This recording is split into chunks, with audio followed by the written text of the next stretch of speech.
A paz do Senhor, aqui são os pastores José Arthur e Patrícia Moura. Estamos aqui com Fabiana, do Rio de Janeiro, a Maria e o Antônio lá do Piauí, e a Antônia lá, Davi, que é o filho dela, a filhinha dela, Elisa, lá do Ceará. E nós vamos aqui também, lá a Fabiana tem o filhinho dela, João. E nós vamos aqui então começar o anexo 2 sobre batalha espiritual, né? Sexta-feira é o dia de estudarmos sobre batalha espiritual.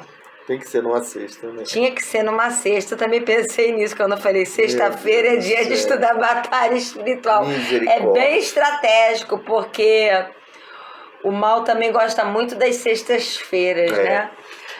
Então, e hoje nós vamos falar sobre guerra espiritual estudando planos estratégicos das trevas em cima de alguns textos bíblicos do Antigo Testamento, né? Histórias que aconteceram de guerra espiritual e mostrando algumas das estratégias que o inimigo usou através de alguns homens e que usa até os dias de hoje. Então, vou pedir que a Maria faça uma oração inicial para nós começarmos e então iremos imediatamente para o estudo. Amém. Senhor, meu Deus, meu Pai, obrigada, Senhor, por esse momento. Pai, obrigada, Deus, que o Senhor venha nos dar ouvidos sensíveis, Senhor, para ouvir a Tua voz, Pai. Que o Senhor venha quebrantar, ó Deus, o nosso coração, Pai, para que possamos discernir, ó Deus, tudo aquilo que o Senhor quer falar conosco, Pai. Em nome de Jesus, Pai. Que o Senhor dê graça e sabedoria, Senhor, aos pastores, Pai. Que o Teu Espírito Santo esteja com eles, Pai. Deus, em nome de Jesus, que toda cilada do maligno, Senhor, ao contrário da Tua palavra, ó Deus, que venha cair por terra em nome de Jesus, Pai. Que o Senhor venha blindar, ó Deus, esse momento, Pai, para que toda a forjada do inimigo, ó Deus, caia por terra. Em nome de Jesus Cristo, Pai. Que o Senhor venha falar aos nossos corações. Que o Senhor venha falar aos corações daqueles que venham ouvir posteriormente, Pai. Amém. Em nome de Jesus, que a Tua palavra venha alcançá-los. Que a Tua semente a ser plantada, ó Deus, venha dar frutos, Pai, na Tua palavra, ó Deus. Em nome de Jesus, Pai. Amém, Pai. Obrigada, Senhor. Assim eu oro, já com fé te agradeço, Pai. Em nome de Jesus, amém. Amém. E graças a Deus. Então eu vou ler aqui na Nova Versão Internacional, né? A tradução Nova Versão Internacional, que é o que a Maria também tem, a Fabiana também tem. A sua também é a Nova Versão Internacional? King James, King mas James, né? Também. Então vamos abrir aí a palavra de Deus em 2 Samuel, livro de 2 Samuel, lá no Antigo Testamento.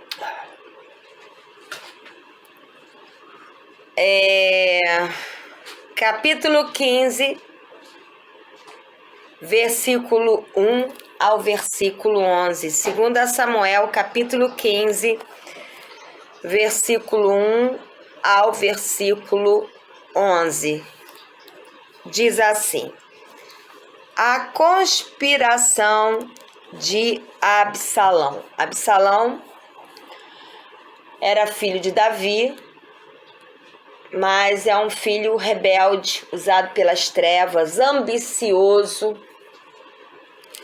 desrespeitoso para com o pai e com um coração corrompido e mau. Vamos ler. Algum tempo depois, Absalão adquiriu uma carruagem, cavalos e uma escolta de 50 homens. Ele quem? Absalão se levantava cedo e ficava junto ao caminho que levava à porta da cidade, a cidade onde reinava o seu pai Davi, né? Sempre que alguém trazia uma causa para ser decidida ou julgada, né, pelo rei Davi, Absalão, que era filho de Davi, o chamava essa pessoa que estava trazendo a causa para ser julgada pelo rei Davi e perguntava de que cidade, né, essa pessoa vinha. E a pessoa respondia que era de uma das tribos de Israel. E Absalão então dizia, né, para essa pessoa: a sua causa é válida e legítima, mas não há nenhum representante do rei para ouvi-lo. Então, antes que essa pessoa chegasse até o rei, Absalão, no meio do caminho, se dirigia, né, interrompia a caminhada dessa pessoa, abordava no meio do caminho e perguntava: de onde você vem? Aí vem da tribo tal, de Jerusalém, de Israel. Ah, tá. E você tá indo lá pro rei Davi julgar a sua causa? Sim. A sua causa. Aí ele via lá, né? A pessoa contava para ele a causa, ele ouvia. A sua causa, ela é real, ela é legítima, ela realmente tem que ser julgada a seu favor. Mas infelizmente não tem ninguém lá para julgar. Quer dizer, o próprio filho, Absalão, ele estava desmerecendo, denegrindo a imagem do seu pai, o rei Davi, e colocando no coração da pessoa que estava indo lá o desânimo, né? O descrédito para com o rei Davi. Versículo 4. E Absalão acrescentava: quem me dera... Ai, como era dissimulado. Quem me dera ser designado juiz desta terra. O que ele quer dizer? Quem me dera eu estivesse no lugar do rei Davi. Quem dera eu fosse rei, porque eu ia julgar essa causa de verdade. É isso que ele estava querendo dizer. Todos os que tivessem uma causa ou uma questão legal viriam a mim, e eu então faria justiça. Nossa, como ele era bonzinho. E o que ele está dizendo? Vocês estão indo lá para o rei Davi? Ele nem falava que era o pai dele, né? E ele não vai julgar a causa de vocês. Mas se eu fosse rei, eu ia julgar a causa de vocês, ia ser justo.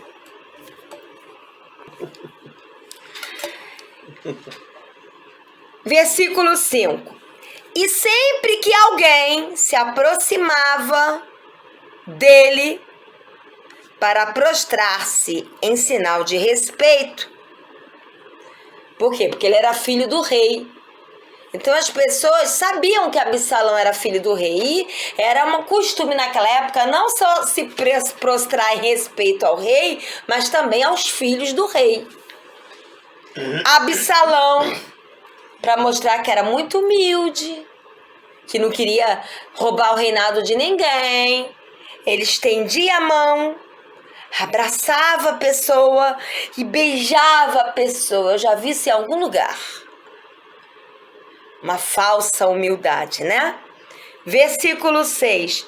Absalão agia assim com todos os israelitas que vinham pedir que o rei Davi, né, lhes fizesse justiça. E assim ele foi conquistando a lealdade dos homens de Israel. Aqui fala seduzindo. Seduzindo eles. Olha que estratégia.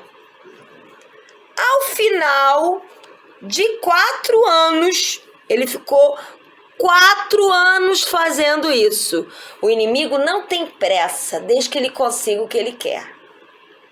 Ao final de 4 anos, Absalão disse ao rei, quem? Ao rei Davi, que era seu pai: deixa-me ir a Hebrom para cumprir um voto que eu fiz ao Senhor.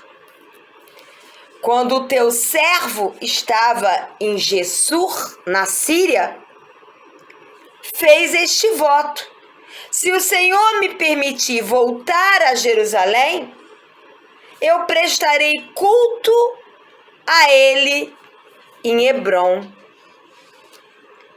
Quer dizer, ele queria voltar para Jerusalém, não era para cumprir voto nenhum, tá? Mas ele fez uma mentira linda e floreada para o pai. E nós sabemos que o rei Davi, como rei, era um rei segundo o coração. Mas como pai, ninguém merece. Se é um péssimo pai, foi Davi.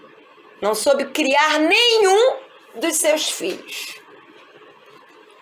E aí ele acreditou nessa mentira dissimulada de Absalão. E aí o que ele fez? Em versículo 9, em vez de ele falar, não, Absalão, não vá para Jerusalém, ele falou, vá em paz, disse o rei. E Absalão, foi para Hebrom.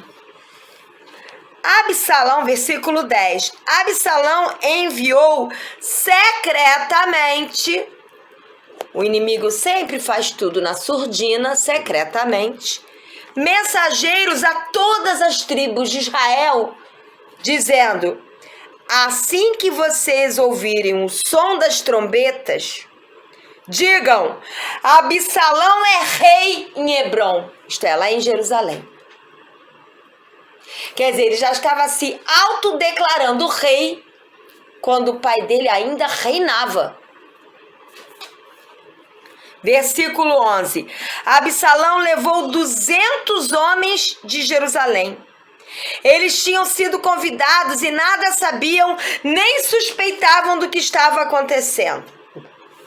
Depois de oferecer sacrifícios, Absalão mandou chamar Aitofel, outro dissimulado. Nossa, que homem dissimulado, Aitofel. Da cidade de Gilo. Conselheiro de Davi. Aitofel era conselheiro de Davi, mas jogava no time contra Davi. Cuidado com aqueles que se dizem estar do teu lado para te aconselhar. Cuidado. A conspiração, olha a palavra, a conspiração. Quer dizer, Absalão estava conspirando contra o pai e apoiado pelo conselheiro do pai, que é Aitofel. A conspiração ganhou força e cresceu o número dos que seguiam Absalão. O que nós vemos aqui nesse texto? Que nós lemos de 2 Samuel 15, de 1 a 11. Absalão, ele tipifica o diabo. O que é tipificar? Ele simboliza. Ele não é o diabo. Ele simboliza o diabo, as trevas, os demônios. O rei Davi tipifica Jesus. E as tribos de Israel tipificam, a igreja de Cristo. Nessa história aqui. Não podemos ignorar as estratégias das trevas. Davi estava reinando segundo o coração de Deus. Então ele simbolizava Jesus. Absalão estava conspirando contra Davi. Então ele simboliza as trevas. E ele engana quem? As pessoas que vinham das tribos de Israel. As tribos de Israel simbolizam a igreja. O inimigo. E como é que Absalão fez? Ele jogou as pessoas contra Davi. O que o inimigo faz?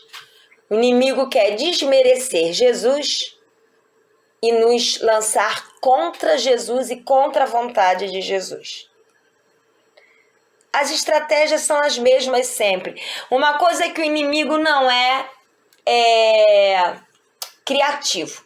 Ele sempre usa as mesmas estratégias. Por quê? Porque ele não tem poder de criar nada. Porque o Criador é Deus. Quem é criativo e quem tem poder de criar é Deus. E Deus deu esse poder a nós. Mas o diabo não. O diabo e seus demônios, eles apenas imitam. Nós não podemos ignorar os ardis, as estratégias das trevas. Agora Fabiana, que a Maria orou. Fabiana, você pode ler para a gente 2 Coríntios, capítulo 2, versículo 11. Deixe marcado aí 2 Samuel 15, que a gente vai voltar muito para ele. Abra conosco e vamos ler 2 Coríntios, capítulo 2, versículo 11. Você pode ler pra gente? Se der, Fabiana, pra você ler, senão eu peço a Maria. Não, posso sim.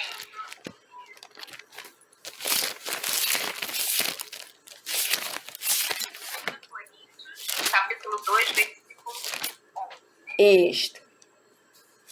A fim de que Satanás não tivesse vantagem sobre nós, pois não ignoramos as suas intenções. Se você ler os versículos anteriores, mostra que o apóstolo Paulo ele perdoou para que não houvesse brecha, porque a falta de perdão, né? Não perdoar e não pedir perdão nos coloca vulneráveis aos ataques das trevas.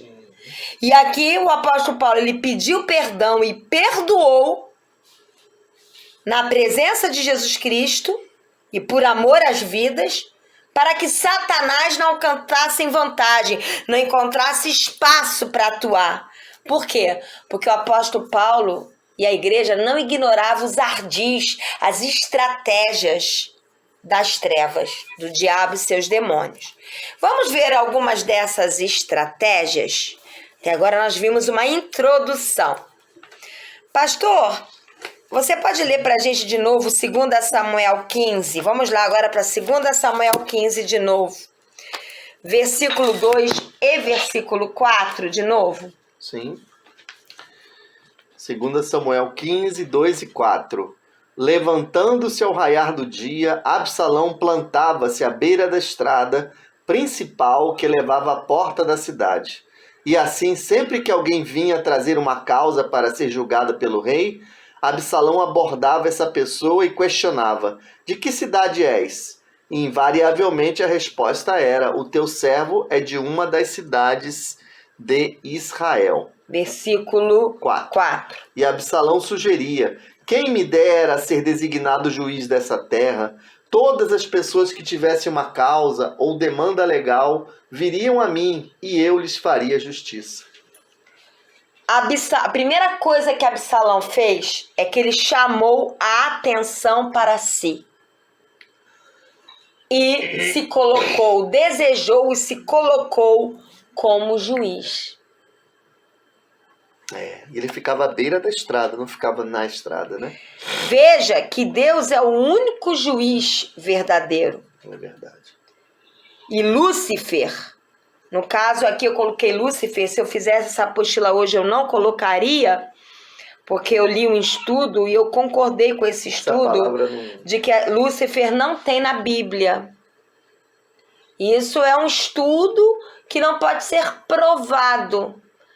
Só existe, diabo só é chamado de diabo, Satanás, serpente e dragão. Lúcifer não tem na Bíblia. Não. Então, até quando eu vou refazer aqui quando eu redigitar, vou tirar Lúcifer e vou botar Satanás. E Satanás caiu de sua posição, por quê? Ele desejou ser igual a Deus. Absalão desejou ser igual a quem? A Davi. Então ele desejou ser igual a Davi, que representava Jesus. Mas ele também queria ser juiz, então ele desejou ser juiz. E juiz aponta para Deus. O que havia no coração de Absalão é o que havia no coração de Satanás antes dele cair. Desejar ser como Deus.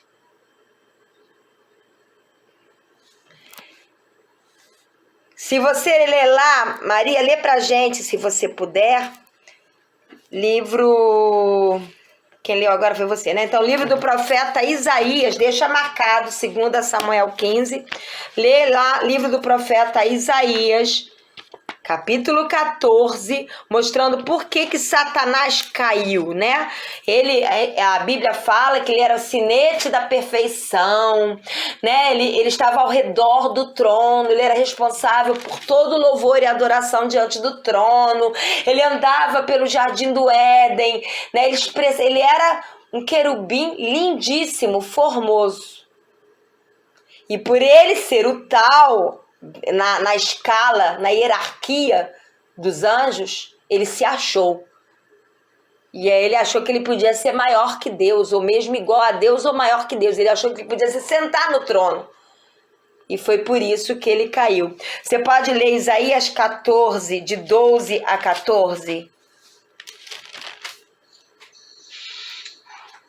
Como você caiu dos céus, ó estrela da manhã, filho da alvorada, como foi atirado à terra. Você que derrubava as nações. Você que dizia no seu coração, subirei aos céus, erguerei o meu trono, acima das estrelas de Deus. Eu me assentarei no monte da Assembleia, num ponto mais elevado do monte santo. Subirei mais alto que as mais altas nuvens. Serei como o Altíssimo. Leu 15. Mas as profundezas do Sheol, é Sheol? Sheol é inferno. Da morte. Da morte, do inferno. Você será levado e irá ao fundo do abismo. Até aí. Nossa. Olha só, ele caiu dos céus, mas antes disso, ele era chamado, sabe de quê? Estrela da manhã. Quem é chamado de estrela da manhã? Jesus. Para você ver a alta hierarquia que Satanás tinha como querubim. Ele era o top de linha, né? Ele era filho da alvorada. Ele era, posso dizer, o queridinho de Deus. Exato. Né? Ele era responsável pelo louvor e adoração diante do trono. Nossa. Mas porque ele derrubava as nações, isto é, ele tinha uma autoridade, Deus tinha dado a ele uma grande autoridade. Mas quando ele viu que ele era assim, o coração dele se ensoberbeceu. Ele falou, eu vou subir alto, eu vou subir as mais altas nuvens, né? Eu vou subir aos céus, eu vou erguer o meu trono. Ele começou a querer ter um trono. Trono é lugar de autoridade, né? Eu vou estar acima das estrelas de Deus, eu vou estar acima de todos os outros anjos. Eu vou me assentar no monte da Assembleia, no ponto mais elevado. E o pior, eu serei como o Altíssimo, eu serei como Deus. Mas o que aconteceu com ele? Ele caiu dos céus e foi lançado às profundezas do inferno e ao mais fundo do abismo. Por isso que diz a palavra lá em Provérbios que a soberba, a arrogância precede a queda. E tem outro trecho que fala que Deus não divide a glória dele com ninguém, né? Isso também. Então, a estratégia de Satanás, através de Absalão, foi a soberba. E a estratégia de Satanás para tentar nos fazer cair da presença de Deus também é colocar a soberba no nosso coração. A Maria perguntou se Satanás está amarrado. Não. Satanás está limitado porque nós estamos aqui. Enquanto a igreja está na terra, o Espírito Santo de Deus, através da igreja, está atuando na terra. Então, a atuação de Satanás e os demônios acontece, mas limitado.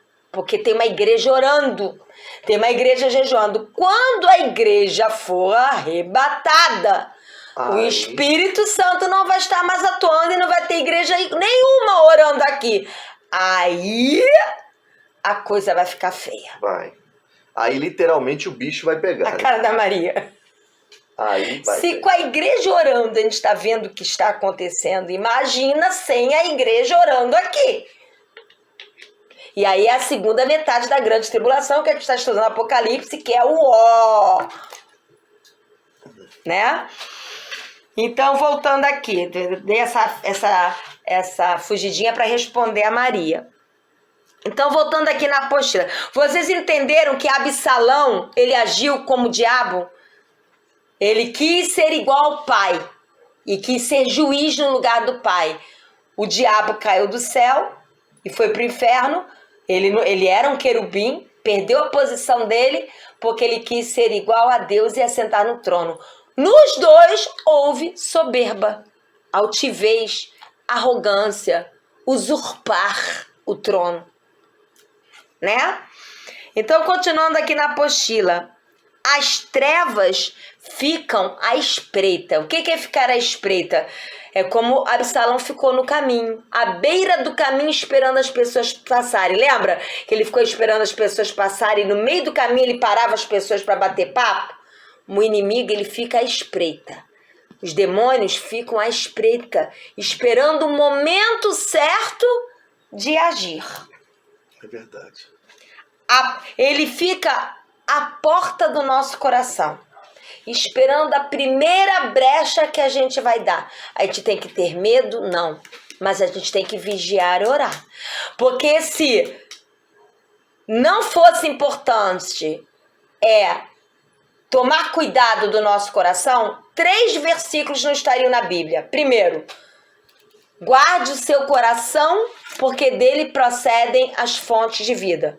Segundo, não podemos ignorar as estratégias ou ardis das trevas. Terceiro, o inimigo anda ao derredor como leão, procurando a quem possa tragar. Todos esses 3 versículos estão na Bíblia. Ainda tem o 4 que eu já citei. Vigiai e orai. Ainda tem outro. Sujeitai-vos a Deus e o inimigo fugirá de vós. Se ele foge, é porque ele está atacando. Exatamente. Então, não podemos achar, não, Jesus já venceu na cruz, vamos sentar no sofá e tomar uma laranjada, uma limonada, que está tudo resolvido. Só que não. Só que não. Está tudo resolvido sim, a vida eterna para aquele que for permanecer salvo até o fim. Está resolvido que a besta, que é o anticristo, vai ser derrotado pelo sopro da boca de Jesus Cristo. Está resolvido que o diabo, a besta, o falso profeta e depois aqueles que seguem a besta e o diabo vão ser lançados no lago de fogo e enxofre. Tudo isso está resolvido. O que não está resolvido é que se nós não vigiarmos e orarmos, é que se nós não entendermos que estamos numa guerra espiritual, nós podemos cair. O que fala? Aquele que está em pé, cuide para que não caia. Então há a possibilidade de cairmos. Cair. Não é? Isso é guerra espiritual. Eu prefiro esses versículos que eu acabei de citar do que aqueles. É só vitória, não precisa fazer mais nada.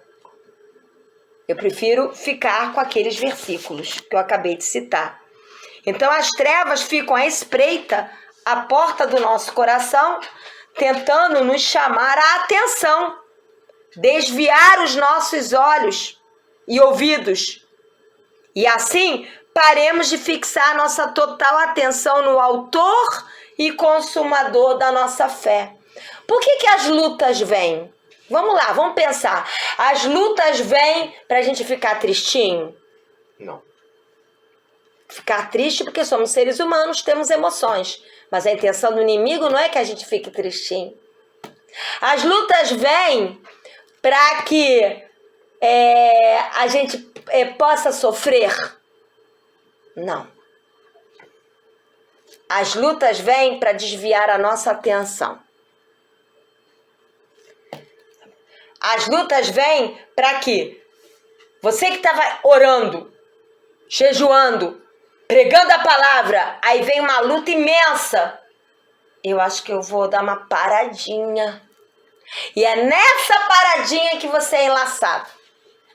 Por exemplo, eu vou falar do meu filho, ele não vai ficar triste. Ele falou assim: mãe, você vai pregar hoje, mãe? Mas justo hoje? Eu disse, vou. Mas mãe, vou. Porque se eu parar de pregar, pode me matar. Perdeu o propósito. Porque esse é o meu chamado. Com dor, sem dor, triste, chorando ou alegre, eu vou pregar. Porque fazer a vontade não depende das minhas emoções. Eu prego isso o tempo todo e quando chega a sua bola da vez, eu não vou praticar? Porque cada dia tem uma bola da vez. Né? Ultimamente eu acho que eu tô sempre na sinuca, mas tudo bem. Parece que eu tô sempre quase caindo na caçapa da mesa de sinuca, mas tudo bem. Aí eu pego brincadeirinha pra quem tá ouvindo no YouTube, eu pego o bastão da sinuca e bato na cabeça do inimigo e vambora. É o taco, né? O taco, é brincadeirinha, né? Só pra não ficar tão pesado. Então, isso que o inimigo quer. O inimigo não tá nem interessado se você vai sofrer ou chorar. Ele pouco tá se importando. Ele quer desviar os nossos olhos e ouvidos de estar fazendo a vontade de Deus, está olhando para Jesus. Se ele tirar os nossos olhos de Jesus e colocar os nossos olhos só no problema, ele alcançou o que ele queria. Pode perguntar, Maria. O diabo, ele fica sempre ao nosso derredor ou só quando a gente dá brecha? Sempre. Sempre. De dia e de noite, incansavelmente. Agora, se você der brecha, ele encontra lugar. Ele é um psicólogo milenar, né? Respondendo a sua pergunta, ele fica rodeando a pessoa para ver onde é que fica o ponto fraco da pessoa. Por exemplo, eu vou contar algo que acontecia comigo, né? Pode parar. Antônio... Então, respondendo a pergunta da Maria, pastor José Arthur vai responder a pergunta da Maria e do Antônio. Na verdade, o que acontece? O diabo não é como Deus, ele não é onipresente. Ele não está em todos os lugares ao mesmo tempo. O que ocorre? Não é isso, Antônio? Não está em todos os lugares ao mesmo tempo. Só que o que acontece? E tem os encarregados. Existe um trecho da Bíblia que fala: não fale as suas palavras ao vento, porque o mensageiro pode pegar as suas palavras e entregar. Isso significa que, mesmo que o inimigo não seja onipresente, ele, entre aspas, ele tem um exército enorme. Tem ouvidos em todos os lugares. Olha, quando ele caiu, posso interromper, pastor? Quando ele caiu, 1/3 dos anjos caíram com ele. É anjo que a gente não consegue nem imaginar que virou demônio. Ele tem um exército imenso. E dá pra até dividir, como a gente estudou em hierarquia. Principados, potestades, dominadores do mal e hostes malignas. Se dá até pra fazer essa divisão, isso. É demônio pra caramba. Então ele envia os seus. Ele é o chefão, só um minutinho. Ele é o chefão mandando lá em cima e mandando fazer a obra dele, né? Ele é o chefão, mandando na região celestial os demônios fazerem as obras. Pode falar, amor, desculpa. Nada. O que acontece? O diabo não sabe o que você está pensando. Mas ele pode jogar verde para colher maduro. Isso é, colocar uma pessoa para te irritar, para você falar uma coisa que não devia, né? O inimigo pode usar palavras que a gente fala na frente de pessoas não cristãs e depois usar essas palavras contra nós. A grande libertação eu não peco. Lembra daquela frase que eu falei? A gente sempre repete essa frase aqui. Pensamentos podem ir e vir, mas pensamentos que não se transformam em palavras ou ações, eles morrem antes de nascer. Então, quando aquele irmãozinho ora aquela oração, ó Senhor, me perdoa dos meus pecados, até dos pensamentos. Gente, Deus não...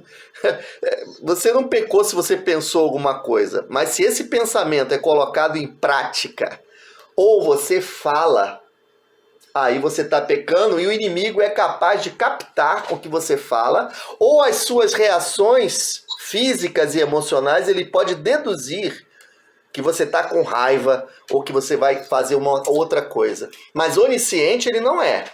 Ele tem vários mensageiros ao redor que vão colocando as mensagens, tipo assim, um exemplo grosseiro. Olha, o Antônio se irritou hoje. Olha lá, chefe. Já sei que ele se irrita nessa área.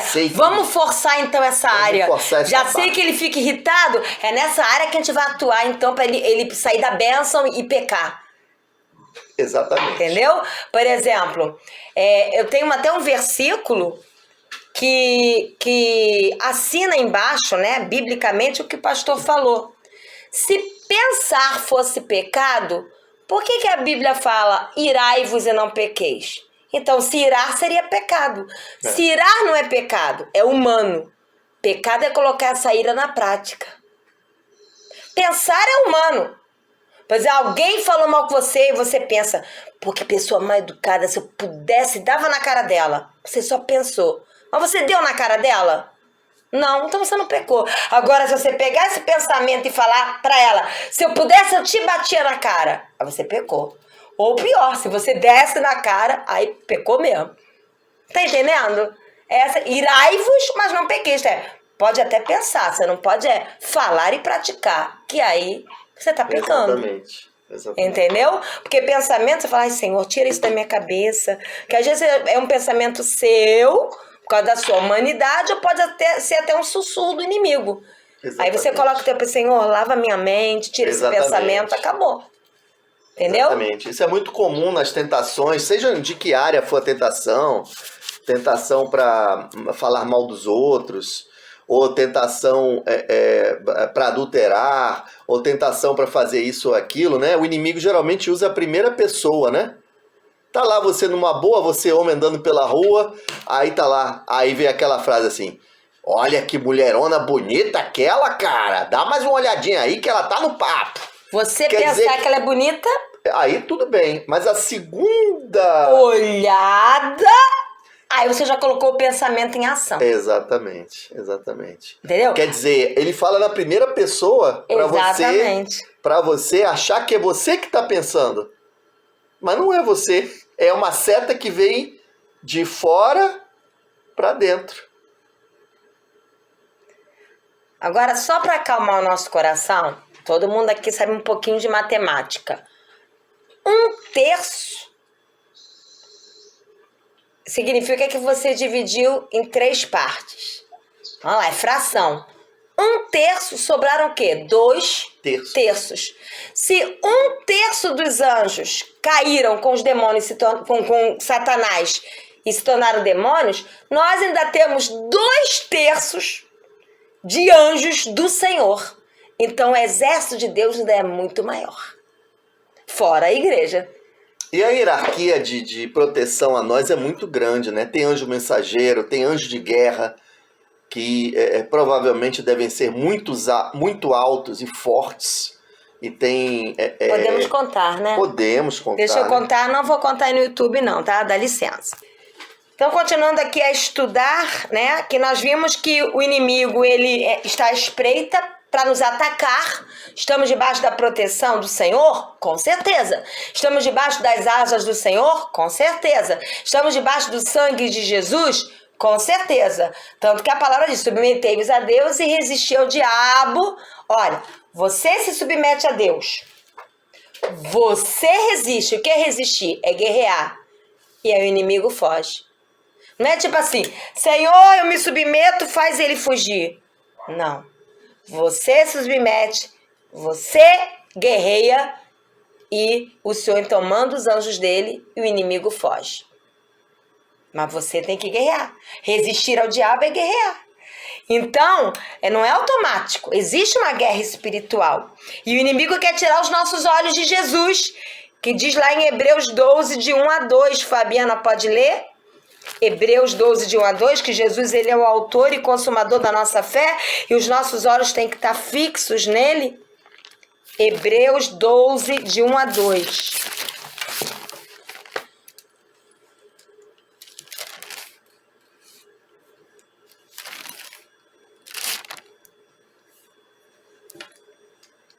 Hebreus capítulo 12, versículo 1 a 2. Fabiana.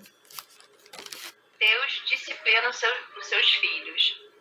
Portanto, também nós, uma vez que estamos rodeados por tão grande nuvem de testemunhas, livremos-nos de tudo que nos atrapalha e do pecado que nos envolve, e corramos com perseverança a corrida que nos é proposta. Temos os olhos fitos em Jesus, autor e consumador da nossa fé. Ele, pela alegria que lhe fora proposta, suportou a cruz, desprezando a vergonha e assentou-se à direita do trono de Deus. Amém. Pode ler o 3, que também vale a pena. Pense bem naquele que suportou tal oposição dos pecadores contra si mesmo, para que vocês não se cansem nem desanimem. Olha só. Primeiro, rodeado de tão grande nuvem de testemunhas, desde o Antigo Testamento, nós temos histórias de homens e mulheres, de profetas. De mártires, né? De mártires também, né? No Novo Testamento, no livro de Atos, nas epístolas, né? Nós temos muitas testemunhas. livremo-nos daquilo que nos atrapalha e de todo pecado que nos envolve. Quem se livra? Nós. É Jesus que vai se livrar pela gente? Não. Nós escolhemos nos livrar de tudo aquilo que nos atrapalha de seguir a Jesus. Ou você se livra ou não, é opção tua. Segundo, e também se livrar do pecado que nos envolve. O pecado que anda ao derredor para tentar nos destruir. Você se livra. Segundo, corramos com perseverança a corrida, o ministério, o andar com Cristo que nos é proposta. Quem corre? A gente. Jesus vai correr pela gente? Não. Só que não. Ele vai à nossa frente, o Espírito Santo vai dentro de nós, mas quem escolhe correr? Eu e você. Ou você escolhe correr, ou escolhe ficar parado. E essa corrida, essa caminhada cristã é muito difícil, porque a Bíblia, ela compara essa corrida com uma maratona de 42 quilômetros, que está escrito aqui na nota de rodapé, né? A maratona da vida é muito difícil, né? Muito. A vida cristã. Porque além da gente ter que praticar a palavra de Deus, a gente sabe que a gente está nadando contra a maré, contra uma sociedade corrupta, contra uma sociedade que inverte os valores, com uma sociedade que tenta todo dia nos convencer que dizer uma mentirinha branca não tem problema, que falar mal dos outros não tem problema. Gente, a gente luta contra toda uma população e a gente é minoria. Só que a questão é, com Deus ao nosso lado, com o Senhor ao nosso lado, nós sempre vamos ser maioria, né? E aí fala aqui, tendo os olhos fitos, que é fixos, né? Em Jesus, o autor e consumador da fé. Isto é, a gente só consegue se livrar de tudo que nos atrapalha, não nos deixarmos vencer pelo pecado que nos assedia e correr com perseverança aquilo que Deus nos chama para correr, tendo os nossos olhos voltados para Jesus. O que é isso? Fazer de prioridade leitura bíblica, vida de oração, servir ao Senhor, amá-lo acima de tudo e de todos e desapego material e a tudo desta terra. Mas a gente só consegue viver isso. A gente só consegue viver o que eu acabei de falar, que é correr a carreira, se livrar de tudo que nos atrapalha e não se dobrar ao pecado, se estivermos com os nossos olhos em Jesus. Então, qual é o alvo final de Satanás quando ele nos ataca? Tirar os nossos olhos de Jesus e da vontade dele e fixar os nossos olhos nos problemas. Porque à medida que a gente tira os olhos do Senhor e coloca os olhos nos problemas, a gente perde a intimidade com Deus. E a gente vai ficar só à roda dos problemas. Ah, mais um problema para resolver, mais uma coisa para resolver, mais uma coisa, e você nunca consegue ter intimidade com Deus. Lembre-se sempre daquele versículo que Jesus fala no final. Apartai-vos de mim, porque eu não vos conheço. Quem não tem intimidade com Deus não vai conseguir chegar ao final da corrida. E ainda aqui em Hebreus capítulo 12, 1 e 2, que foi lido, né? No versículo, e acabamos que lemos o 3, até se quem tiver o anexo, põe também o versículo 3, que eu também vou acrescentar na digitação, porque é muito interessante. Tá desanimando? Pensa naquilo que Jesus suportou. É verdade. Não só na cruz, mas toda a oposição que ele suportou no ministério dele aqui. E aí quando você pensa nisso, aí você fala, não vou desanimar. Jesus pagou um alto preço por mim. Eu não vou desanimar, eu não vou me cansar. Para que vocês não se cansem nem se desanimem. Então, se cansar e desanimar não é coisa de cristão. Coisa de cristão é ficar triste. Cristão fica triste. Fica deprimido. Né? Pode ficar até por um momento deprimido. Eu não tô falando de cansaço físico, não, gente. Cansaço físico todo mundo fica. Eu tô falando de cansaço espiritual.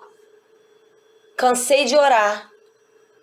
Cansei de ler a Bíblia. As coisas não estão acontecendo, eu vou parar. É esse cansaço que não pode acontecer. Cansaço físico pode. Eu tô falando de um cansaço espiritual. Tipo, eu oro, nada acontece, cansei de orar. Isso não existe. E a gente pode ver que os profetas de Deus no Antigo Testamento, né? Eles tinham os mesmos questionamentos que nós temos. Por exemplo, você sabe como é que o profeta Abacuque começa o livro dele? Daniel, Oséias, Miqueias, Naum, Abacuque. Ele começa o livro dele assim, olha só, gente, isso é linguagem de vitorioso. Não, né? Fala qual é o texto, se elas quiserem, Abacuque. Abacuque, capítulo 1. Ele começa a falar assim, né? Abacuque, capítulo 1, versículo 2. Questiona o profeta: ó Senhor, até quando clamarei por tua ajuda sem que tu me dê ouvido? Até quando protestarei diante de ti violência sem que traga alguma salvação? E Deus não condenou ele. No versículo 5 fala que Deus fala: contempla as nações, vê as maravilhas que eu fiz, que eu realizo, né? Ele começou a levar os olhos de Abacuque para tudo que ele já tinha feito, para que ele não desanimasse, né? Então ele é humano, né? Ele desabafou com Deus, né? Aliás, você deve desabafar com Deus. Tem gente que acha que orar com Deus é vestir máscara. Já viu aquelas orações de máscara? A pessoa tá triste, tá abatida. Aí vai chegar: Senhor, eu não estou bem hoje. Senhor, me ajuda, me socorre. Eu não consigo nem interceder. Senhor, eu preciso do teu abraço. Não. Tá lá chorando por dentro, sangrando. Ó, excelentíssimo e amantíssimo Deus, todo-poderoso, o Deus de Abraão, Isaac e Jacó, que criou os céus e a terra e as estrelas. Aí faz aquela...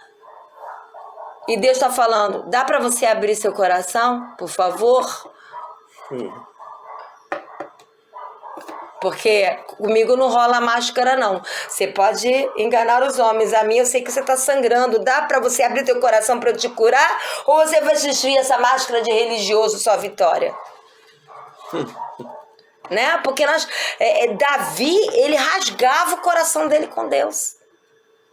As nossas orações tem vezes que a gente tem que rasgar, se desnudar, se desarmar diante de Deus, né? A gente precisa ler mais a Bíblia e deixar mais esses convites falsos que vêm para as nossas vidas, né? Vai chegar uma bênção na tua casa hoje, que não sei o quê. Olha só que a bênção está chegando. Amém, todo mundo quer receber bênção. Mas, gente, pelo amor de Deus, né? A minha bênção já chegou quando eu nasci de novo. A maior bênção é ser filha de Deus. Então, vamos voltando para a apostila. Só um minutinho. Então, aqui na apostila fala assim: não podemos agir como Eva, que conversando com o diabo ficou confusa e já não sabia o que Deus havia dito. Vamos lá? Por quê? Quando o inimigo, exemplo de Absalão, ele confundiu aqueles homens, lembra? Os homens estavam indo lá para colocar a causa dele diante do rei Davi. Eles foram lá colocar a causa? Não. Por quê? Porque Absalão convenceu eles no meio do caminho e os confundiu de que o rei Davi não era capaz de julgar a causa deles. Talvez se fosse ele, Absalão, o rei, isso poderia ser feito. Então o inimigo, além de tentar desviar os nossos olhos de Jesus, ele tenta confundir a nossa mente. E foi o que ele fez com Eva, né? Pastor, você pode ler pra gente Gênesis 2, versículo 9 e depois versículo 16 e 17. Vamos lá para Gênesis, primeiro livro da Bíblia, segunda Bíblia que a gente tem, que na verdade não é o primeiro, né? Gênesis 2, versículo 9. O Senhor Deus fez nascer do solo toda espécie de árvores agradáveis aos olhos e boas para alimento. E no meio desse jardim estavam a árvore da vida e a árvore do conhecimento do bem e do mal. Vamos lá. O Senhor criou todas as árvores agradáveis aos olhos. Isso. Todas. Inclusive a árvore do conhecimento do bem e do mal. Todas eram agradáveis. Foi o diabo que fez isso? Foi Deus. Segundo, no meio do jardim estava a árvore da vida e do conhecimento do bem e do mal. E a árvore do conhecimento do bem e do mal. Vai, pastor. Agora 16 e 17. Quer que eu leia aqui a nota de rodapé da Bíblia King James? Você pode ler. Inclusive a Bíblia King James, na sua Bíblia de estudo, ela fala sobre a árvore do conhecimento do bem e do mal, que é muito interessante. A intenção de Deus sempre foi proporcionar vida plena e eterna aos seus filhos. Por isso, a árvore da vida era franqueada ao consumo de Adão e sua mulher.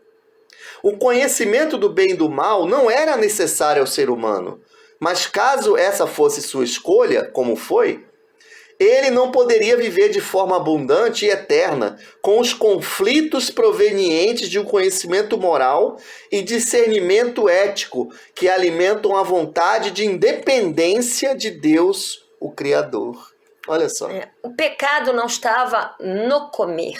Não. O pecado estava em querer ser independente de Deus. Conhecer o bem e o mal e não precisar mais de Deus. Exatamente. Né? Então lê pra gente Gênesis 2, 16 e 17. E o Senhor deu a seguinte ordem ao homem: comerás livremente o fruto de qualquer espécie de árvore que está no jardim. Guarda, Deus proibiu eles comerem de todas as árvores? Não. Eles poderiam comer de qualquer árvore. Qualquer, exceto, lê aí. Contudo, não comerás da árvore do conhecimento do bem e do mal, porque no dia em que dela comeres, com toda certeza morrerás. A proibição era só uma árvore. Até a árvore da vida eles podiam comer. Qualquer árvore, menos uma. Exatamente. Agora, como é que o diabo assediou Eva? Vamos lá, para Gênesis 3, versículo 1. Lê aí, pastor. A serpente era o mais astuto de todos os animais dos campos que Yahvé Deus havia feito. E aconteceu que ela questionou com a mulher: então foi isso mesmo que Deus falou? Vós não podeis comer nenhum dos frutos das árvores do jardim? Meu Deus. Que isso? Deus não falou isso. Deus falou que eles podiam comer de todas, menos de uma. Aí o diabo chega para Eva: é verdade? Vou parafrasear, tá? Vou aumentar a frase. É isso mesmo, que Deus injusto, hein? Foi isso que Deus falou para vocês não comerem das árvores do jardim? E Ele cria e proíbe vocês de comer? É um Deus mau, hein? É um Deus tirano, hein?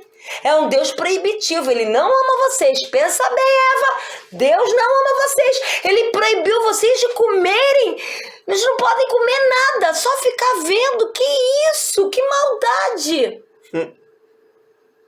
Foi isso que Deus disse? Não. Olha, ele confundiu a cabeça de Eva com uma mentira. E você pensa que ele só fez isso lá em Gênesis ou ele faz isso até hoje?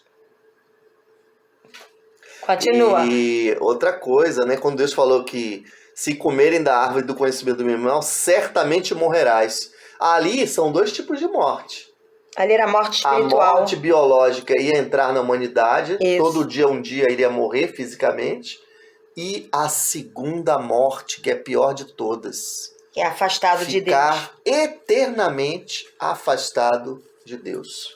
Gênesis 3, você leu 1, agora o 3 e o 4. O 2, o 3 e o 4. 2, 3 e 4. Isso. Ao que declarou a mulher à serpente: nós podemos comer dos frutos das árvores do jardim, mas do fruto da árvore que está no centro do jardim, Deus disse: dele não comereis, nele não tocareis, para que não morrais. Presta atenção. Tinham duas árvores no centro. Não era uma só, tinham duas. Tinha a árvore da vida e a árvore do conhecimento do bem e do mal. Por que ela não especificou? Ela já não lembrava mais qual que ela não podia comer. Ela falou assim: não, a gente pode comer, mas a que está no meio do jardim, qual? Porque tem duas. Qual que você não pode comer? Já não sei mais, já tô confusa. O inimigo, essa serpente aí já me confundiu, já embaralhou minha cabeça. Olha o bate-papo, como é perigoso. Sabe por que ela foi confundida? Porque ela bateu papo. Porque se ela tivesse virado as costas para a serpente e prosseguido e fazer o que Deus estava mandando ela fazer, ela não teria ficado confusa. Mas ela parou o que ela estava fazendo em Deus, que era cuidar do que Deus tinha mandado ela cuidar. Porque Deus falou, cuidem de todas as coisas, dos jardins, dos animais. Certamente ela estava fazendo algo. Ela parou para bater papo. Quando a gente para de se envolver com o que Deus está mandando a gente fazer para argumentar com as trevas, a gente vai perder. Porque o inimigo é um psicólogo milenar e ele vai confundir a nossa cabeça. Não discuta com o diabo. Jesus não discutiu. Jesus não convenceu o diabo quando ele tentou ele lá no deserto. Ele apenas falou, está escrito, está escrito, está escrito. Ele declarou a palavra e pronto. Agora, se ele argumentasse, ei, você sabe com quem você está falando? Eu sou Jesus, o Filho de Deus. Se eu quiser, até me jogo aqui desse monte e os anjos vão me sustentar mesmo. Você quer ver? Quer ver? Jesus não discutiu com o diabo. Está escrito, está escrito, está escrito. Ele se posicionou com a palavra. Discutir com o diabo é discutir na mesma linguagem dele. A mesma coisa, você discutir com pessoas que são usadas. Não discuta. A Bíblia fala, evite discussões insensatas que não levam a nada. Então, continuando. Lê agora o versículo 4. O versículo 4, aí a gente tem o pai da mentira em ação, né? A serpente, então, alegou à mulher, com toda certeza não morrerás. Olha aí a mentira. É até o 4, né? É só até aí. Não, pode ler o 5. Ela colocou Deus contra eles. Ora, Deus... Quer dizer, eles contra Deus. Ora, e o diabo continuou, né? Ora, Deus sabe que no dia em que dele comerdes, vossos olhos se abrirão, e vós, como Deus, sereis conhecedores do bem e do mal. Vamos lá. Como é que Satanás caiu dos céus? Porque ele quis ser como? Deus. O que ele fala aqui para Eva? Se vocês comerem, vocês vão ser como Deus. Façam o que eu fiz. Queiram ser como Deus. Queiram se sentar no trono. Queiram ter o domínio da sua vida. Tire a sua vida do domínio de Deus e seja dono do seu próprio nariz. É a nossa sociedade, né? Meu corpo, minhas regras. Que frase nojenta. Meu corpo, as regras de Jesus. Né? Então, é exatamente, a estratégia não muda. Vou dar um exemplo meu. É como se eu tivesse profundamente triste e ouvisse um sussurro na primeira pessoa. Eu preciso de um tempo para mim. Eu preciso de um tempo, eu vou dar uma parada no ministério. Primeiro, o tempo não é meu, o tempo é de Deus. Ele me emprestou. Segundo, já não sou eu mais quem vivo, Cristo vive em mim. Que direito eu tenho de ter todo o tempo para mim? Terceiro, fazer a vontade de Deus é prioridade, principalmente nesses tempos que estamos vivendo. Isto é, ou eu dou ouvidos e bato... Aí se eu bater papo, não... Sabe que tem razão? Eu preciso de um tempo mesmo, né? Aí começa a conjecturar, argumentar. E o inimigo, epa, a coisa tá ficando boa. Vamos nessa conversa ver onde é que vai dar. Será que consigo parar ela? Ou não? Mas no primeiro sussurro, eu nem discuto. Eu vou lá no amigão e compro. Vocês entenderam o que eu quis dizer? No primeiro sussurro de tristeza, eu vou lá e pratico algo. Aí o inimigo, caraca, nem discutiu. Foi lá logo fazendo, como assim? Não deu nem ouvido a minha conversinha? Só que não. Essa é a igreja guerreira para esses dias. Esse é o nível de guerra. O que acontece? Você sabe o que aconteceu depois que houve o pecado, né? A serpente foi amaldiçoada e ela começou, o animal, né? Começou a rastejar sobre a terra. O que acontece atualmente é que os crentes estão fazendo o seguinte: estão descendo ao mesmo nível do diabo. Começa a acusação, aí você vai descendo. Também. Aí começa a rebater, começa a brigar. E aí usa a mesma artimanha de Satanás e desce ao nível, né, mais baixo possível. Então, olha o que fala na apostila. Ao tentar argumentar com Satanás, Eva, né, foi convencida de que Deus não era bom, nem queria dar vida. Jesus não discutiu com o diabo, acabei de falar, né? Quando foi tentado, ele declarou a palavra. Não podemos bater papo com o diabo, mas declarar a palavra de Deus que habita ricamente em nosso coração e escolher permanecer diante de Jesus, aos pés dele e olhando para ele. Amém. Pai, em nome de Jesus, primeiramente, Senhor, te agradecemos, Senhor, por mais um momento na sua presença, por mais um momento, Senhor, aprendendo mais de ti, da sua palavra, em conjunto aqui com os meus irmãos, os meus pastores. Eu peço, Senhor, que o Senhor vá de encontro a cada família, cada casa aqui, Senhor, representada, pastor José Arthur, pastora Patrícia, Lucas, a Maria, o Antônio, a Antônio e sua família, Senhor, que teus anjos estejam, Senhor, cuidando, protegendo e os guardando, Pai, em nome de Jesus. Senhor, nos perdoa por tudo aquilo que ainda fazemos que entristece o seu coração. Que teu Espírito Santo, Senhor, venha nos constranger e nos revelar tudo aquilo que ainda precisa ser mudado. Continua, Senhor, nos moldando conforme a sua vontade em nós. Amém, Jesus. Entregamos a nossa vida, tudo que temos a fazer seja para a honra e glória do Senhor. Continue, Senhor, Espírito Santo falando conosco, nos ensinando, Senhor, a batalhar nesses dias. Estamos aqui aprendendo de um tema muito importante do momento que estamos vivendo, batalha espiritual.